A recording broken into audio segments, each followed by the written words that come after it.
queridos alunos, alunas. É sempre uma alegria encontrar vocês por aqui, né? Hoje nós vamos dar continuidade à nossa videoaula. A semana passada nós vimos os antecedentes daquilo que se tornaria, né, a crise de 29 nos Estados Unidos. Então nós falamos ali da superprodução, de como os Estados Unidos cresceram rapidamente, a produção automobilística, os bens de consumo, né? E hoje nós vamos dar continuidade a essa aula, número 2, da crise de 29. E na nossa última aula nós falávamos então desse crescimento e agora nós vamos dar a continuidade a partir, né, desse ponto em que nós paramos. Olha, para pensar, a produção então estadunidense aumentou 60%, a renda nacional, né, nos Estados Unidos cresceu 42%. Então dá para vocês imaginar o quanto que essa produção de fato trouxe melhorias em condições gerais de consumo, de bem-estar nos Estados Unidos, provocando toda essa onda de consumo, de investimento em bolsas, né? Toda essa onda de vida social que os Estados Unidos viveram, então, nesse cenário que antecedeu a crise, né? Então, o crescimento estadunidense aumentou 60%, no entanto, não diminuiu a desigualdade social naquele país, né? É um erro, né, muito comum imaginar que o crescimento do PIB, da renda per capita, né, vai diminuir por si só a desigualdade social, né? Apenas 1/3 da população atingiu o nível médio de vida, né? Entre o restante da população, então, estavam os agricultores, que durante a guerra fizeram empréstimos, né, pesados para poder plantar, investir, incrementar a sua produção, exatamente pensando, né, em fornecer alimentos lá para a Europa, destruída, né, em situação precária em razão da Primeira Guerra Mundial. Então, além dessas dívidas que essa classe de agricultores sofreram, né, com a concorrência dos produtores canadenses, australianos e argentinos, aumentou muito e desvalorizou os preços, né? É nesse contexto, então, que a crise de 1929 aconteceu, né? E nessa aula de hoje nós vamos detalhar como que aconteceu essa quebra, né, da bolsa de valores de Nova York, tá bom, gente? Então, olha, a economia possuía então bases sociais frágeis, né?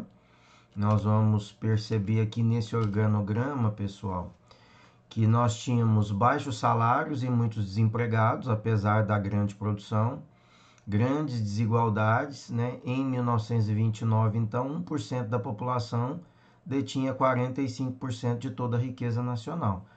É muito parecido com um quadro, inclusive brasileiro hoje, né, gente? Nós temos aqui no Brasil cerca de 4% da população que detém 80% praticamente, né, de toda a riqueza nacional. É uma desigualdade gritante e onde a gente encontra desigualdade, é impossível a gente manter as questões sociais em dia, né?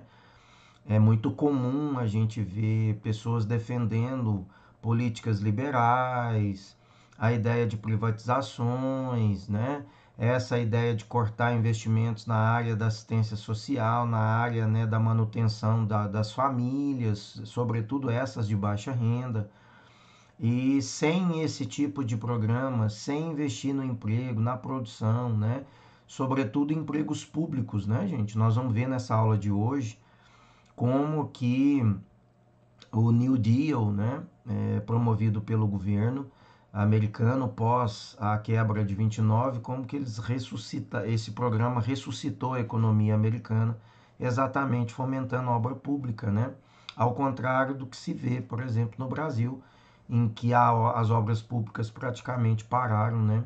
Em razão de ações, em razão de medidas, ou mesmo da Operação Lava Jato, que parou praticamente toda a obra pública no Brasil nesses últimos 3 anos, e isso vai impactar, né, nos empregos, e a economia então não consegue gerir e não consegue melhorar a condição de vida, e aí exatamente vai impactando ainda mais aqueles que já estão numa condição precária, aumentando ainda mais a desigualdade, a fome, a miséria, né?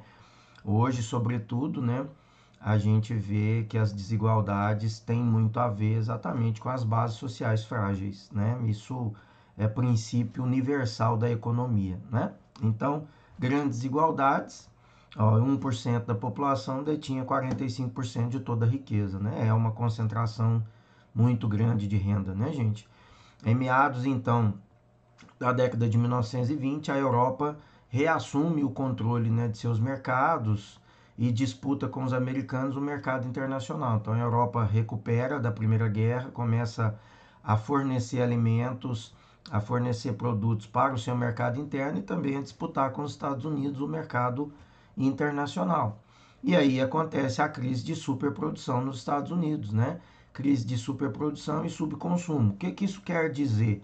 Quer dizer que a produção nos Estados Unidos continuou a vapor, né? Continuaram produzindo alimento, carro, utensílios, bens e consumos. Só que nós não tínhamos, né?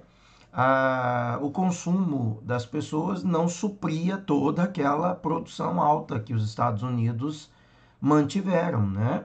Então aconteceu uma superprodução e um subconsumo. Ou seja, produtos começaram a sobrar, né? Esses produtos começaram a sobrar nas prateleiras. Eles não tinham pessoas que consumiam tudo aquilo que estava produzindo. E aí o que que acontece, né, gente? Vai acontecer naturalmente uma crise, né? Porque quando você tem sobra de produto, esse preço do produto cai, né? Então, agricultores perdem as terras hipotecadas, porque tinham hipotecado terra, garantido a terra no banco para fazer um investimento e produzir. Depois não conseguiam vender a sua produção a ponto de tirar o seu lucro, né, pagar as hipotecas, né, pagar os investimentos, os empréstimos nos bancos. Então, boa parte desses agricultores acabam perdendo as suas terras que foram hipotecadas exatamente para produzir, né? E a bolsa de valores superaquecida, porque com o consumo, com a vida boa, com aquela ideia, né, de fartura, com aquela ideia de bem-estar social, as pessoas investiram muito na bolsa de valores, né? Mesmo pessoas de baixa renda, né, que nos Estados Unidos naquele período não se compara muito com a baixa renda, né, de países de terceiro mundo, mas muitas pessoas da classe média, vamos assim dizer, investiram também na bolsa de valores, né? E de repente a bolsa de valores também acaba sofrendo um baque, por quê? Porque começa a crise começa a evidenciar as pessoas com medo daqueles investimentos, tiram seus investimentos, né, feito em bolsa, sobretudo aqueles que já estavam treinados, que já eram habituados, os grandes investidores, né? Eles retiram os investimentos que fizeram na bolsa de valor e aquelas pessoas mais simples, aquelas pessoas não habituadas com o mercado na bolsa de valores, acabaram então da noite para o dia perdendo seus investimentos, né? E isso, consequentemente, vai gerar, né, a quebra da bolsa de valores de Nova York em 1929, exatamente porque essas pessoas retiraram os investimentos que ficaram, as pessoas perderam, né? Boa, por exemplo, suponhamos que na noite de hoje, né, as ações de uma empresa terminou em R$ 10, né? No outro dia de manhã, essas ações amanheceram a centavos, né? Então perderam sim muito dinheiro da noite para o dia, né? Numa quinta-feira que daqui a pouquinho nós vamos falar, tá? Então a crise de 29 foi uma crise de superprodução, de fato, né? O subconsumo, imensos estoques de mercadoria se acumulavam sem compradores, né? Porque os produtos sobravam, porque continuou produzindo muito, mas não tinha gente para consumir tudo isso, né? A especulação financeira, sobretudo através do sistema financeiro, né, fez com que as ações de companhias praticamente quebradas, né, fossem vendidas a preços exorbitantes, sem a regulamentação do Estado, porque no liberalismo se prevê que o Estado não vai taxar, se prevê que o mercado, sobretudo o mercado de câmbio, né, ele não vai sofrer interferência por parte do Estado. E aí o mundo ficou a essa beira da ruína exatamente por conta dessa falta de controle e um excesso de investimentos, né, de especulação através de ações de empresas que já estavam quebradas, né, gente?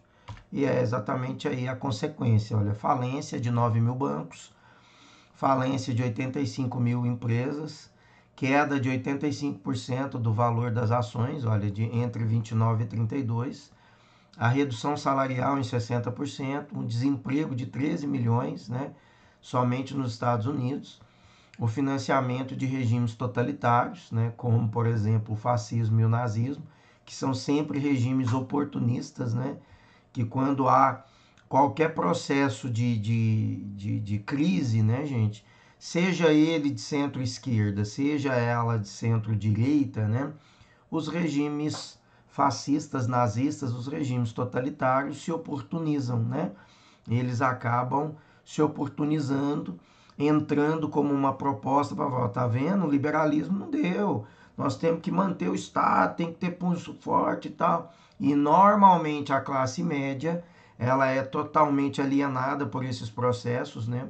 Que acontecem a conta-gota através da mídia, né? Através de uma série de processos que vão disseminando aquela ideia. E logo, logo nós vamos ter uma opinião pública favorável a regimes totalitários. Isso aconteceu em Portugal, na Espanha, na Alemanha não foi fascismo, mas foi nazismo.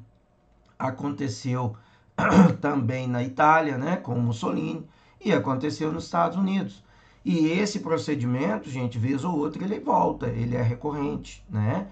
Sempre que há algum processo de crise provocada por conta daquele modelo de governo que está no poder, a alternativa apresentada normalmente são os regimes totalitários, né? Então, o crash aí da bolsa, né? Em setembro de 29, 40% do valor das operações do mercado financeiro americano eram especulativas, gente que estava apostando, mas que esse dinheiro não gerava riqueza.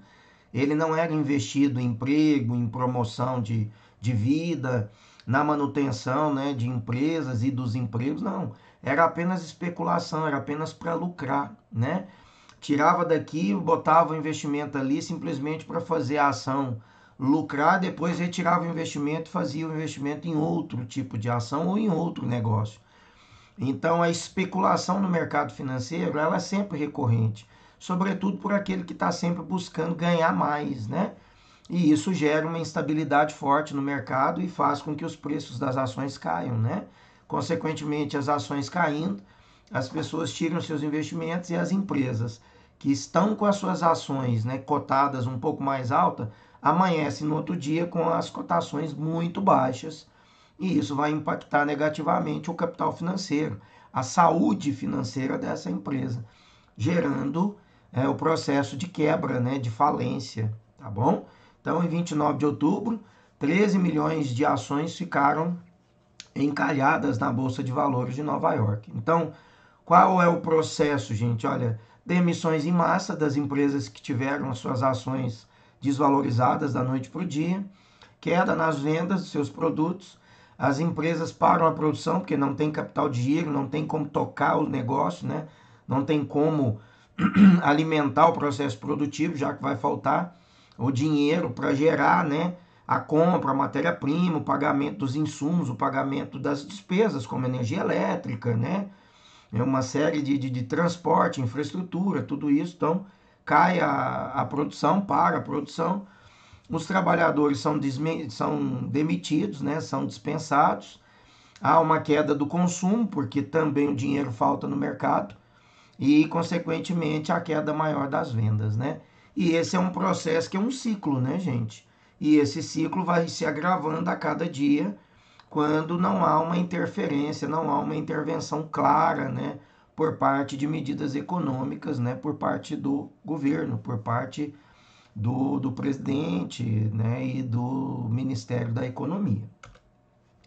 Então, continuando, né, as consequências, desemprego em massa, 14 milhões de pessoas somente nos Estados Unidos.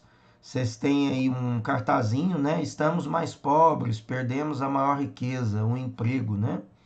Então, falências generalizadas, 30 mil empresas e 4 mil bancos nos Estados Unidos, a crise do liberalismo econômico, né? E aí, necessariamente, há uma descrença no modelo liberal, né, gente? Aí vem o New Deal, né, o novo acordo, para tentar então solucionar a crise. O presidente norte-americano, né, criou essa política econômica para tentar solucionar a crise que afetaram então os Estados Unidos, né? Ela tinha como base subsídios, né, para a agricultura, incentivos para a obra pública. Olha o que eu disse aí para vocês, né? É necessário para recuperar qualquer economia num país, gente, obras públicas, né? O país precisa gerar, né, obras públicas, ele precisa gerar emprego, né? E isso não acontece em alguns países, inclusive aqui no nosso, né? Então, política de proteção ao trabalhador, o seguro-desemprego, auxílios, né, emergenciais, né? Potencialmente esses mecanismos vêm para socorrer para que a situação não agrave ainda mais, né? O controle, então, sobre a especulação bancária. Enfim, né, nós vamos perceber que o Estado estava, então, interferindo na economia, ditando regras e que, de certa forma, então, ocorre em muitos momentos essa crise econômica, né? A recuperação, então, dos Estados Unidos através desse programa New Deal do presidente Roosevelt, né, do Partido Democrata, em 32.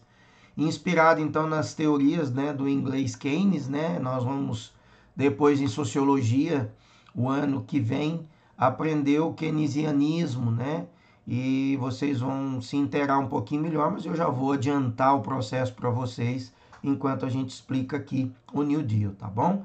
Então, empréstimos agrícolas, né, para os endividados no campo, a destruição de excedentes agrícolas, aquilo que estava sobrando, ao invés de ir para o mercado, eles destruíam, queimavam, né, exatamente para que o preço não caísse ainda mais. Eliminação, então, dessa superprodução, leis trabalhistas, né, que pudesse garantir emprego, garantir seguros, né, e isso gerar uma melhora na condição de vida das pessoas e a manutenção do emprego, né? A gente vê que aqui no Brasil fizeram uma medida provisória, a MP 936, que veio impactar diretamente o emprego, né?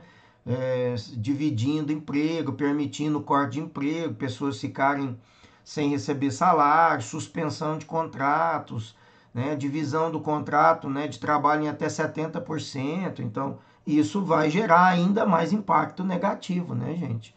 Então, se teria, como fez o Roosevelt, investir propriamente em políticas de trabalho, de emprego, né, de financiamento, de renda, promoção de auxílio emergencial, exatamente para fomentar a renda, o mercado, as pessoas consumirem na padaria, supermercado, a farmácia, manter os empregos, né? E, concomitantemente com isso, o próprio Estado manter obra pública, gerar empregos públicos, né, imediatos ali, né, para que pudesse crescer a economia e gerar emprego, né? Então, obras públicas, olha, melhoria de infraestrutura, redução do desemprego, geração do mercado consumidor, é o que eu acabei de explicar, né? E uma coisa, gente, é muito importante vocês também saberem, olha, o Roosevelt, se ele tinha lá um mercado, né, se ele tinha um emprego de 12 horas, ele cortava esse emprego no meio, né? Então, ele contratava um empregado para trabalhar 6 horas e outro para trabalhar mais 6 horas, né? Com isso, ele multiplicava os salários e mais gente tinha postos de emprego que podiam levar comida para casa, né? Comprar, ir aos comércios, gerar propriamente o mercado para que o mercado não ficasse ainda mais em colapso, né? Então, a recuperação aí dos Estados Unidos, né? Nós estamos vendo que o New Deal, então, recuperou fortemente, né, a economia, né? O desemprego, então, nos Estados Unidos foi reduzindo, principalmente com o auxílio das obras públicas, né? E em razão desse keynesianismo, né, que prevê o estado de bem-estar social, né? E dentro do keynesianismo, que financia o Estado mantendo ajudas e auxílios emergenciais, por exemplo, Bolsa Família, né? É um processo do estado de bem-estar social, né? São políticas sociais, portanto, centro-esquerda, né? Não são políticas liberais em que prevê privatizações, corte de trabalho, né? Pouca intervenção do Estado. Então você vê que para recuperar a economia precisa de políticas sociais de centro-esquerda, né? Que é a proposta do keynesianismo, que é a proposta do Estado de bem-estar social, que se opõe ao Estado neoliberal, tá? Então é muito claro que a recuperação dos Estados Unidos só aconteceu por conta de uma política de emprego clara, por uma política de investimento em obras públicas clara, por financiamento, né, através de auxílios emergenciais a famílias para que pudessem manter as suas despesas, né, a compra pelo menos de medicamentos, de alimento e o pagamento de suas moradias, né, a, a destruição da superprodução para que os produtos não pudessem se desvalorizar ainda mais, né, e uma forte política de recuperação utilizando mecanismos, né, como políticas sociais. Então, foi assim que o New Deal recuperou, né, o presidente Roosevelt recuperou a economia americana depois da crise de 29, tá certo, gente? Olha, eu agradeço aí a presença de vocês aqui comigo. Na nossa próxima aula, nós já vamos falar de fascismo e nazismo, dando continuidade ao nosso conteúdo, tá bom? Façam os exercícios que seguem junto a essa aula e eu espero vocês aí nas próximas, tá? Tudo de bom, se cuidem.